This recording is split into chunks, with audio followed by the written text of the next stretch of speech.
எல்லோருக்கும் வணக்கம். ஒரே ஒரு நல்ல நியூஸாவது இருக்கா அப்படின்னு கேட்டிங்கன்னா ஒன்றே ஒன்று தான் நல்ல நியூஸ் இருக்குது. அது பார்க்குறதுக்கு முன்னாடி மிகப்பெரிய ஒரு கும்பா நியூஸ். அமெரிக்கா மட்டும் இறங்காமல் ரொம்ப சந்தோஷமாக துள்ளி குதிச்சு ஆடிக்கிட்டே இருந்தான். ஆனால் நேற்று கிட்டத்தட்ட அவங்களுடைய டவ் ஜோன்ஸ் 1.5% இறங்கியிருக்கு. இதுக்கு முக்கிய காரணம் என்ன அப்படின்னு பார்த்தீங்கன்னா, இன்ஃப்ளேஷன் ஒருவேளை ரொம்பவுமே அதிகமாகிடுமோ அமெரிக்காவில், அதனால் அவங்களுடைய பொருளாதாரத்தில் பணப்புழக்கம் கம்மி ஆகிடுமோ அப்படின்ற மாதிரி பயப்படுறாங்க. ஏயோ உங்கள் ட்ரம்ப் பண்ணுற வேலைக்கு எங்களையும் கெடுத்து விட்டு கடைசியில் நீங்களும் கெட்டு போயிட்டீங்களாயா? எல்லா ப்ராடக்ட்ஸ் மேலேயும் டேரிஃப் போட்டால் அப்புறம் என்னையே ஆகும்? உங்கள் அமெரிக்காவினுடைய கஜானா நிரம்பும். ஆனால் அங்கே இருக்கக்கூடியவங்களுக்கு எல்லா ப்ராடக்டினுடைய விலையும் அதிகமாகும். அதனால் அங்கே பணவீக்கம் என்பது ரொம்பவும் அதிகமாக போகுது. அதுவும் இல்லாமல் அவங்க எக்ஸ்போர்ட் பண்ணுற நேஷன் அமெரிக்கா. அப்போ அவனுக்கு அதிகமாக எக்ஸ்போர்ட் பண்ணும்போது இன்னும் உலகம் முழுவதும் விலைவாசி ப்ராப்ளம் வந்துடும். இது எல்லாத்துக்கும் ஒரே ஆள் உங்கள் தான், ட்ரம்ப் தான். ஸோ அவர் எப்போ டேரிஃப் எல்லாம் கிடையாது அல்லது டேரிஃபை குறைக்கிறோம் அப்படின்ற மாதிரி ஒரு சாஃப்ட் அண்ட் ஸ்டாண்ட் எடுக்கிறாரோ அப்போ தான் நம்ம எல்லாத்துக்குமே நல்லது. நம்ம நிஃப்டி இப்போ பார்க்குறக்கே டயரில் வச்சு நசுக்குன எலுமிச்சம்பழம் மாதிரி இருக்கான். ஒருவேளை இவன் மேலே இன்னும் 10-15 லாரி ஏறிச்சுன்னா இவன் எந்த இடத்துல போய் நிற்பான்னே தெரில. ஆனால் இப்போ தாங்க எனக்கு வாழ்நாளில் ஒரு காலத்தில் ஒரு கனவு, அதாவது 18,000 பாயிண்ட் பக்கத்தில் நான் நிஃப்டியில் ஹெவியாக இன்வெஸ்ட்மெண்ட் பண்ணியிருந்தேன். அப்புறம் அது இறங்குறத பார்த்துட்டு நான் ஓடி போயிட்டேன் லாஸை புக் பண்ணிவிட்டு. ஒருவேளை மறுபடி எனக்காகவே ஒரு 18,000-19,000 பாயிண்ட்டுக்கு இது மறுபடி வந்து இந்த முறை எடுத்துக்க அப்படின்ற மாதிரி தயவுதாட்சண்யம் பார்த்து வரப்போகுதா இல்லையா அப்படின்றது தெரியல. பட் எனிவே மார்க்கெட்டை பார்க்கும்பொழுது அப்படி ஒரு ஆசை வருது. இதுக்கு முன்னாடியே ஒரு செய்திகள் வந்துட்டு இருந்தது. என்ன அப்படின்னு பார்த்தீங்கன்னா, நிறைய பேர்த்துக்கு பொறுமை போயிடுச்சு. கிட்டத்தட்ட 6 மாதங்களாக மார்க்கெட் ஒரே இடத்துல மேலையும் கீழே ஆடிக்கிட்டு இருந்ததுனால பல பேர்த்தினுடைய மனசை மாற்றி கீழே ஏதாவது இன்வெஸ்ட்மெண்ட் பண்ணலாம் அப்படின்ற மாதிரி வச்சுட்டு இருந்திருப்பாங்க பணம்.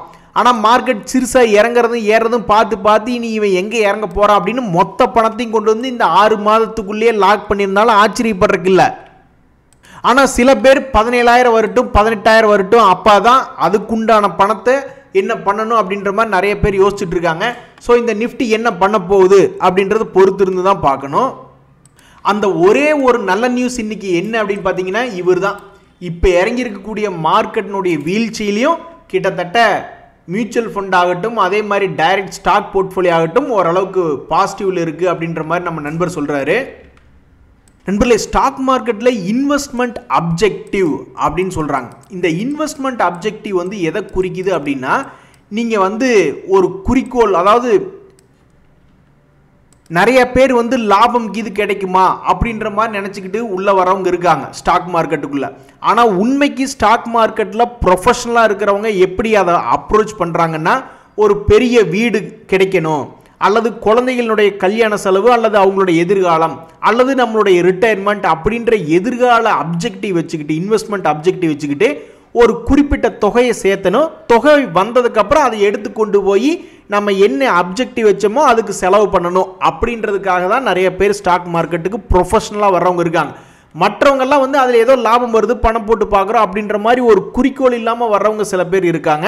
சில பேர் இந்த மாதிரி ப்ரொஃபஷனலாக வர்றவங்களுக்காக உருவாக்கப்பட்டதான் இந்த மாதிரியான அசெட் கிளாஸ் எல்லாம்.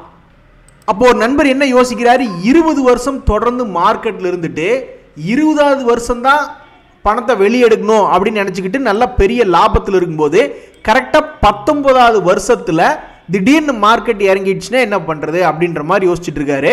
அதுக்கு தான் இந்த மாதிரி இன்வெஸ்ட்மெண்ட் அப்ஜெக்டிவ் திடீர்னு சில பேர்த்துக்கெல்லாம் கடந்த 3 வருஷத்துலேயே கிட்டத்தட்ட ஒரு வருஷத்துக்கு 20%, 30%, கிட்டத்தட்ட 3 வருஷத்துலேயே பணத்தை டபுள் பண்ணி விட்டவங்கலாம் இருக்காங்க. அந்த மாதிரியெல்லாம் கூட சில ஸ்கீம்ஸ் இருக்குது.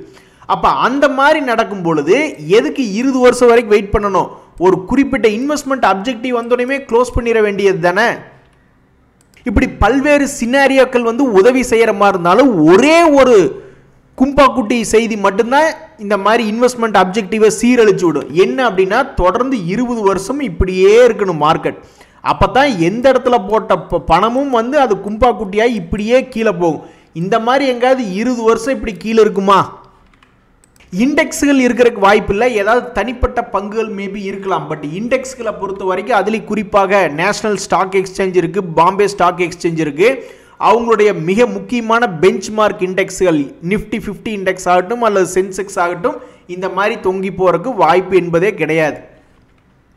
இந்த கடல்ல தத்தளிக்கக்கூடிய பாகிஸ்தான் நாடாகட்டும் ஸ்ரீலங்கா ஆகட்டும் அவங்களே அவங்களுடைய இந்த மாதிரி பெஞ்ச் மார்க் இண்டெக்ஸ் என்ன ஆகுது, இப்படி வால்டிலிட்டியா இருந்து மேலே தான் இருக்கா. இப்போ எடுத்து பார்த்தோம்னாக்கா இது என்னங்க, இது மனசுக்கு ரொம்பவுமே கஷ்டமாக இருக்குங்க. ஒரு நண்பர் சொல்கிறாரு, ஆப்ஷன் ட்ரேடிங்கில் கிட்டத்தட்ட இவ்வளவு லாஸ் ஆகிருக்கு, கொஞ்சம் கொஞ்சமாக சேர்த்து வச்சு கடைசியில் எல்லாமே போயிடுச்சேங்க அப்படின்ற மாதிரி ஒரு நண்பர் ஃபீல் பண்ணுறாரு. இன்னொரு நண்பர் என்ன பண்ணியிருக்காருன்னா லாஸ் பண்ணியிருக்காரு, bye bye for trading surely அப்படின்ற மாதிரி சொல்கிறார். ஆனால் இவர் எவ்வளோ பெரிய விவரமான ஆள் பாருங்க, மிக குறைந்த நஷ்டத்திலேயே பை பை அப்படின்ட்டு போயிட்டாப்ல. ஆனால் நிறைய பேர் இந்த மாதிரி பெரிய அமௌண்ட்டாக பார்த்து லாஸ் பண்ணுறாங்க. இதுக்கெல்லாம் என்ன தெரியுங்களாங்க நண்பர்களே காரணம், ஒரு மனுஷனுக்குள்ள விடாமுயற்சி அப்படின்றது ரொம்பவுமே அதிகமாக இருக்குது. இப்போ ஒரு கவர்மெண்ட் 1000 ரூபா கொடுக்குது, அதை வாங்கிட்டு நடு வீட்டில் ரேஷன் கடையில் கொடுக்குற அரிசி வேவிச்சு சாப்பிட்டு படுத்துக்கலாம். கவர்மெண்ட் 1000 ரூபா கொடுக்குது, அதை வாங்கிட்டு படுத்துக்கலாம். ஆனால் எங்காவது எந்த மனுஷனாவது அப்படி இருக்கானா, முட்டி மோதிரம் ஏதாவது ஒரு வகையில் ஜெயிச்சு வரணும் அப்படின்னு ஒவ்வொரு மனிதனுக்குள்ளும் பயங்கரமான ஒரு ஃபயர், நெருப்பு இருக்குது.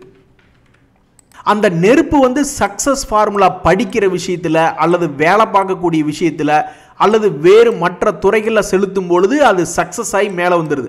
ஆனால் ஸ்டாக் மார்க்கெட்டை பொறுத்த வரைக்கும் ஒருத்தன் லாஸ் ஆனால் தான் ஒருத்தன் ப்ராஃபிட் பண்ண முடியும் அப்படின்ற மாதிரி ஒரு ட்ரேடிங் கான்செப்ட் இருக்குது. ஸோ அந்த டிசைனே ஒரு ஃபால்ட்டியான டிசைன். அந்த டிசைனில் போய் நம்ம என்ன தான் முட்டி மோதினோம்னாலும் இந்த மாதிரி லாஸ் ஆக செய்யும். இந்த லாஸை எடுத்து வச்சுட்டு மறுபடியும் ஒரு 10 நாள் ஒரு 10 மாதம் கழிச்சு என்ன ஆகும்னா, அந்த மனசில் ஒவ்வொருத்தருடைய மனசுல அந்த நெருப்பு இருக்கே, அது சும்மா இருக்காது.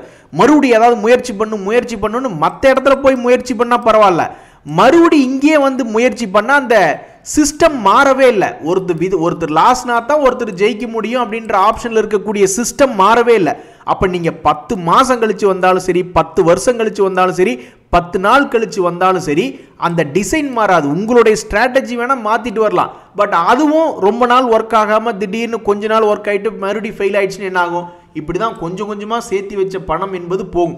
அதுக்கு பதிலாக வேறு இடத்துல போய் முயற்சி செய்கிறாங்க. இந்த மாதிரி படிக்கிற விஷயத்தில் அல்லது இன்வெஸ்ட்மெண்ட்டில் வந்து டெய்லி எஸ்ஐபி அல்லது வீக்லி எஸ்ஐபி அல்லது மந்த்லி எஸ்ஐபின்னு அந்த மாதிரி ஹார்ட் ஒர்க் பண்ணுறாங்க. அது போன்ற பல்வேறு விஷயங்கள் மேபி ஒரு முன்னேற்ற பாதைக்கு உண்டான வழியாக அமையலாமே ஒழிஞ்சு, இந்த மாதிரி சக்ஸஸ்ஃபுல்லாக இல்லாத ஒரு டிசைனில் போய் மாட்டிக்கிட்டோம்னாக்கா கும்பாதான். அதில் இந்த மாதிரி விவரமாக இருக்கிறவங்களுக்கெல்லாம் ஜாலி தான். ஒரு 5000 10,000 லாஸ்லேயே வெளியே வந்துட்டாங்கன்னு வச்சுங்களேன், அவங்களுடைய மனசையும் கட்டுப்படுத்திடுறாங்க அப்படின்னாக்கா ஜாலி தான். இல்லைன்னா இது இந்த மாதிரி தான் கஷ்டத்தில் வந்து முடியும்.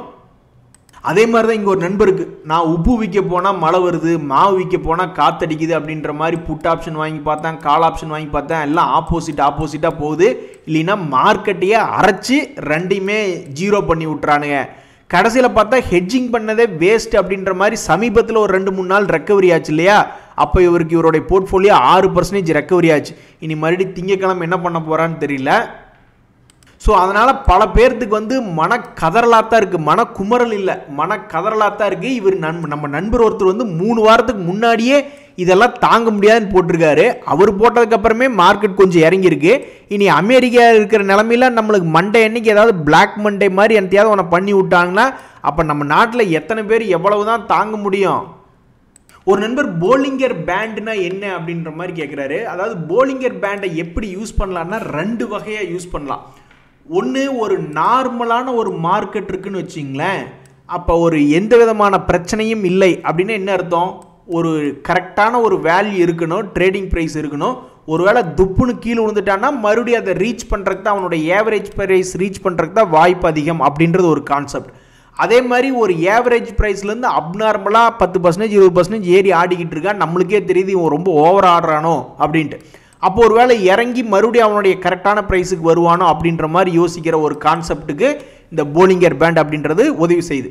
அதே மாதிரி திடீர்னு மார்க்கெட் வந்து ஒரு சைடு ட்ரெண்ட் எடுத்து பிடிச்சி போக ஆரம்பிச்சிட்டான், இந்த மாதிரி ரிவர்ஸ் எல்லாம் இல்லை, ட்ரெண்ட் கண்டினியூஷன் ஆகுது அப்படின்னா அப்போ நார்மலாக ஒரு ப்ரைஸ் இருக்குது, அங்கிருந்து அப்நார்மலாக ஏறிட்டான், அங்கிருந்து மறுபடியும் இன்னும் அப்நார்மலாக ஏறுவான், மறுபடியும் அங்கிருந்து இன்னும் அப்நார்மலாக ஏறுவான், ஏன்னா ட்ரெண்ட் கண்டினியூ ஆகிட்டு இருக்கு மார்க்கெட்டில் அப்படின்னு கண்டுபிடிக்கிறதுக்காகவும். அதே மாதிரி தான் கீழே போகிறப்போ ஏற்கனவே கீழே விழுந்துட்டான், இருந்தாலும் டவுன் ட்ரெண்டு தான், அப்போ இன்னும் டவுன் ஆகிட்டே போவான், இன்னும் டவுன் ஆகிட்டே போவான் அப்படின்னு ட்ரெண்டு கண்டுபிடிச்சி ட்ரேட் பண்ணுறக்கும் இந்த மாதிரி போலிங்கர் பேண்ட் அப்படின்றது உதவி செய்யுது.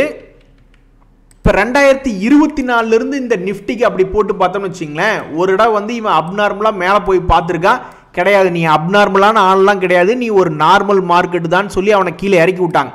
இதுதான் அவனுடைய சென்ட்ரல் லைன். ஓ நீ நார்மலில் விடவும் நீ ரொம்ப கீழே வந்துட்ட, அப்போ நீ மறுபடியும் மேலே போன்னு சொல்லி மறுபடியும் அவனை ஏற்றி விட்டுருக்காங்க. ஸோ 2024 ஸ்டார்டிங் சமயத்தில் மார்க்கெட்டில் ட்ரெண்ட் இல்லாதனால இப்படி கீழே மேலேயும் ஏறக்கு அவன் உதவி செஞ்சுக்கிட்டு இருந்திருக்கான் போலிங்கர் பேண்ட். அதுக்கப்புறம் ஒரு கட்டத்தில் என்னாச்சு அப்படின்னு பார்த்தீங்கன்னாக்கா, பிப்ரவரி டு மார்ச் சமயத்தில் திடீர்னு ஒரு தடவை ட்ரெண்ட் பிடிக்க ஆரம்பிச்சிருக்கான். இது அப்நார்மல் ரேட்டு தான் இருந்தாலும் அவனை கீழே இறக்க விடாமல் அந்த ட்ரெண்ட் அப்படியே ஒரு 2 மாதத்துக்கு கண்டினியூ பண்ண விட்டுருக்காங்க. அதுக்கப்புறம் நீ ஒரு அப்நார்மல் ரேட் வந்துட்டு கீழே போடான்னு சொல்லி அவனை கீழே பிடிச்சி தள்ளி விட்டாங்க.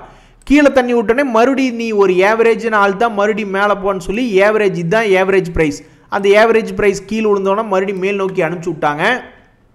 ஸோ போன வருஷத்தில் இவன் பெருசாக ட்ரெண்ட் பிடிக்கவே இல்லை. மேலே ஓவராக ஆட்டம் போட்டு மேலே போனானாக்கா மறுபடியும் அவனை கீழே இறக்குறாங்க. ஓவராக நீ இறங்கிட்ட தம்பி அப்படின்னு சொல்லி ஆட்டம் கீழேருந்து மறுபடியும் மேலே ஏற்றி விட்டுட்டு இப்படியே தான் அவனை ஒரு கட்டத்தில் பண்ணிக்கிட்டே தான் இருந்திருக்காங்க. ட்ரெண்ட் பெருசாக பிடிக்கவே இல்லை.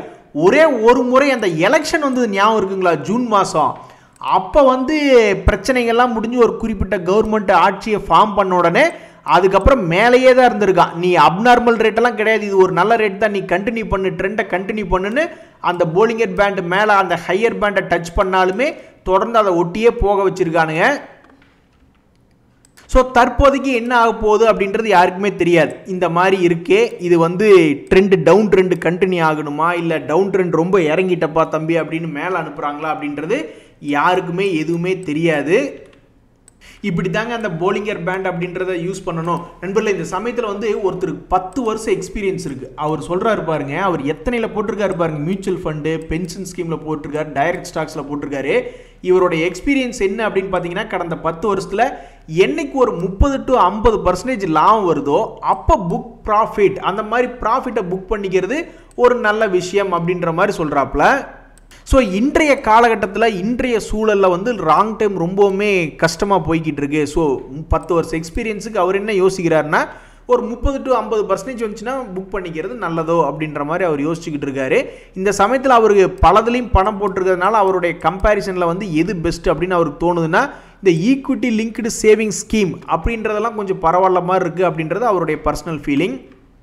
சரிங்க நண்பர்களே, இன்றைக்கி ஒரே ஒரு நியூஸ் தான் நல்ல நியூஸ். அந்த நல்ல நியூஸ் கொடுத்த நண்பருக்கு வாழ்த்துக்கள். ஏன்னா மற்றது எந்த நியூஸ் எடுத்து பார்த்தாலும் மனசுக்கு ரொம்ப சோகமாக இருக்குது. அதுலேயும் இவருடைய செய்தியெல்லாம் வந்து ரொம்ப சோகமாக இருக்குது. இன்றைய தகவல் அனைத்து உங்களுக்கு உதவி வந்தேன்னா எனக்கு மகிழ்ச்சி தான். ரொம்ப நன்றி, வணக்கம்.